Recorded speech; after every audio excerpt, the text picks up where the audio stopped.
బొట్టు కట్టు బొట్టు కావాల అన్నోళ్ళకే చెప్తున్నా, మీరు అదే కావాలి. మన దేశం మంచి హిందువుల దేశం అని ఎవరిని ఎన్నుకోవాలని ఆలోచించుకుంటే బాగుంటుంది.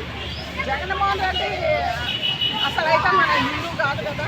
ఇప్పుడు దేవుడి కాడికి పోతాం, మనకు దేవుడు ఆడ మనకి పలారం పెడతాడు, అది చేతిలో పోసిన జగన్మోహన్ రెడ్డి తాగడు, కింద పోతాడు. అది ఆలోచించుకోవాలి. జగన్మోహన్ రెడ్డి అంటే మన కోపం కాదు, మన హిందూ ధర్మాన్ని మీరు కాపాడుకోవాలి. ఆంధ్ర వల్ల తెలంగాణ ఇవాళ రెండైనా ఒకప్పుడు మనం కలిసే ఉన్నాం కదా.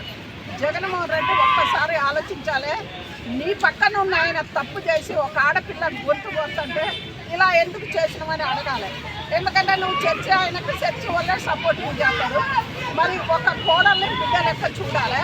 అది కాకుండా నువ్వు ఇట్లా పండుకున్న దానివి ఉప్పు కాడ ఏదో పరుపు ఏదో పెట్టి కూడా చంపడానికి కూడా దిగజారి ఒక ఎక్టివ్ నువ్వు.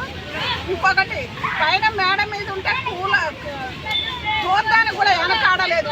నువ్వు చావు, నీ పిల్లని తప్ప నీ కొడుకుంటాం. ఎందుకంటే నీ కొడుకు అటు ఇటు కానోడు చేయబట్టి.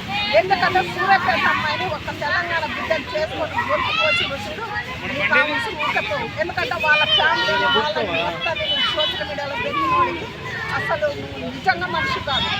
అమ్మాయిని ఎవరో పవన్ కళ్యాణ్ సపోర్టింగ్గా, అరే పవన్ కళ్యాణ్కి ఏ లాభం వస్తుంది? పవన్ కళ్యాణ్ ఏమైనా పేకేసి ఉన్నాయంటే అదొక పేరు పట్టింది. ఆయన ఒక ఆడకుని సోషల్ మీడియాలో పెట్టేయండి పవన్ కళ్యాణ్ దిగసారాడని ప్రజలు ఆలోచించాలి. ఒక ఆడపిల్లను అడ్డు పెట్టుకొని దేశాన్ని రాజ్యాన్ని మొత్తాన్ని ప్రజలని మోసం చేసే వ్యక్తి కాదు పవన్ కళ్యాణ్.